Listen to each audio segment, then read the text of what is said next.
Video शुरू करने से पहले अगर आप हमारे चैनल पर नए हैं तो चैनल को सब्सक्राइब कर दें। टंटनी चिड़िया नदी पर पानी पीने गई होती है, तभी वहाँ पर गोरी कवि आ जाती है। टंटनी चिड़िया गोरी कवि से कहती है, गोरी बहन, आपकी चोंच बहुत ज्यादा गंदी है। पहले आप अपनी चोंच साफ कर लें और फिर पानी पी लेना, क्योंकि आपकी चोंच बहुत ही ज्यादा गंदी हो रही है, जिसकी वजह से आपको तरह तरह की बीमारियां लग सकती हैं।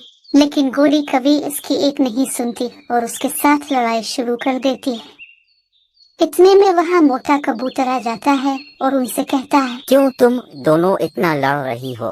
तो टंटनी चिड़िया कहती है, कबूतर भैया, मैंने गोरी कवि से कहा है कि पहले आप अपनी चोंच साफ कर लें फिर पानी पी लेना।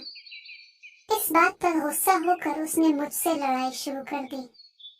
मैंने तो इसके फायदे के लिए बात की थी। तो मोटा कबूतर कहता है, हाँ हाँ गोरी, तुम्हारी चोंच गंदी है। तो गोरी कवि गुस्से में आकर वहाँ से चली जाती है। टंटनी चिड़िया और मोटा कबूतर भी अपने अपने घर की तरफ चले जाते हैं। गोरी कवि अपने घर पहुंचकर कालू कौवे से कहती है, वे कालू कौवे, हर वक्त सोए रहते हो, जल्दी उठो और मेरी बात सुनो। आज टंटनी चिड़िया ने मुझे बहुत तंग किया है। फिर गोरी कवि कालू कौवे को सारी बात बताती है और कालू कौवा कहता है, बीवी जी, अब परेशान ना हो, आप तो मेरी प्यारी बीवी है। मैं आज ही इस नन्ही चिड़िया का बंदोबस्त कर लेता हूँ। इसी छोटी चिड़िया की इतनी हिम्मत कि इसने मेरी बीवी को तंग किया है।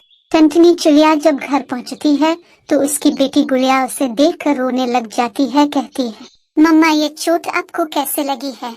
तो टंटनी चिड़िया कहती है, कोई नहीं बच्चे, कुछ नहीं हुआ, बस थोड़ी सी गोरी कवि ने मुझसे लड़ाई कर ली थी, इसलिए चोट लग गई। रात हो जाती है। सारे पंछी अपने अपने घरों में सो जाते हैं। कालू कौवा और गोरी कवि नहीं सो रहे होते। कालू कौवा गोरी कवि से कहता है, जल्दी से मेरी वो आरी ले आओ जिससे मैं लकड़ियाँ काटता हूँ। आज मैं इस चिड़िया का बंदोबस्त करके आता हूँ। कालू कौवा वो आरी लेकर टंटनी चिड़िया के घर की तरफ चला जाता है।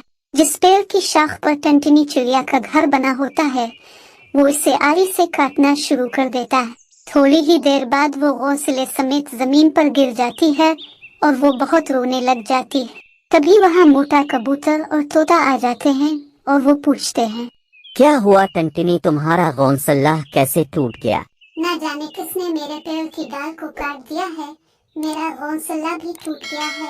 अब मैं इस जंगल में नहीं रहूंगी। इस जंगल के सारे पंछी बहुत ही ज्यादा बुरे हैं।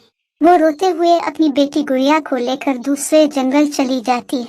वो अपनी बेटी से कहती है, गुड़िया बेटा, अब हमें इस जंगल में नया घर बनाना होगा। हाँ हाँ मम्मा, आप बस थोड़ी देर के लिए आराम कर लें, फिर हम चलते हैं लकड़ियाँ जमा करने के लिए। दूसरी तरफ कालू कौवा अपनी बीवी से कहता है कि अब तो तुम खुश हो ना, क्योंकि वो छोटी चिड़िया यहाँ से चली गई है। अब तुम ऐसा करो, अपनी चोंच धोकर खाना पानी किया करो, इस तरह तुम बीमार हो सकती हो। तो आगे से गोरी कवि कहती है, खबरदार, अगर तुमने मुझे ऐसा कुछ कहा तो कहीं ऐसा ना हो कि मैं तुम्हें भी इस छोटी चिड़िया की तरह निकाल दूं। उधर टंटनी चिड़िया और उसकी बेटी ने एक खूबसूरत घर बना लिया होता है। गोरी कवि जब भी नदी पर जाती है तो वो गंदी चोंच से ही पानी पीती है।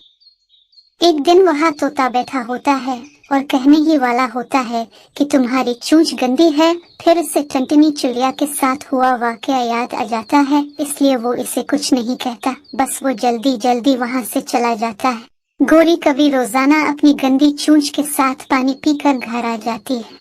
कुछ दिनों के बाद गोरी कवि की चोंच में काफी ज्यादा दर्द होता है, तो कालू कौवा इसे बुलबुल डॉक्टर के पास ले जाता है।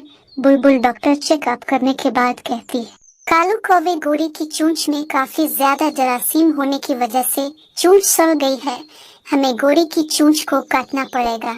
गोरी कवि जब ये सुनती है तो वो रोने लग जाती है। फिर वो सोचती है कि चलो ठीक है, मेरी दर्द से तो जान छूट जाएगी। कुछ दिन बाद जब गोरी कवि नदी पर जाती है तो वहाँ बैठकर रो रही होती है। तभी वहाँ पर मोटा कबूतर और तोता आ जाते हैं। तो गोरी कहती है, अगर इस दिन मैंने टंटनी चिड़िया की बात मानी होती तो आज मेरे साथ ये सब ना होता। उल्टा मैंने इसके साथ बहुत जुल्म किया है, इसका घर भी मैंने ही तोड़वा दिया था। फिर तोता उसे कहता है, तुम्हें शर्म आनी चाहिए। वो नन्ही चिड़िया इस जंगल को छोड़कर चली गई क्योंकि वो कहती थी कि इस जंगल के सारे पंछी बहुत बुरे हैं। उधर टनटनी चिड़िया अपनी बेटी के साथ खूबसूरत घर में हंसी खुशी रह रही होती है। प्यारे दोस्तों, इस कहानी से हमें यह सीखने को मिलता है कि हमें साफ सफाई का ख्याल रखना चाहिए और हमें कभी भी दूसरों के ऊपर इस तरह की बात पर गुस्सा नहीं करना चाहिए। कभी कभी दूसरे हमारे फायदे की बात कर रहे होते हैं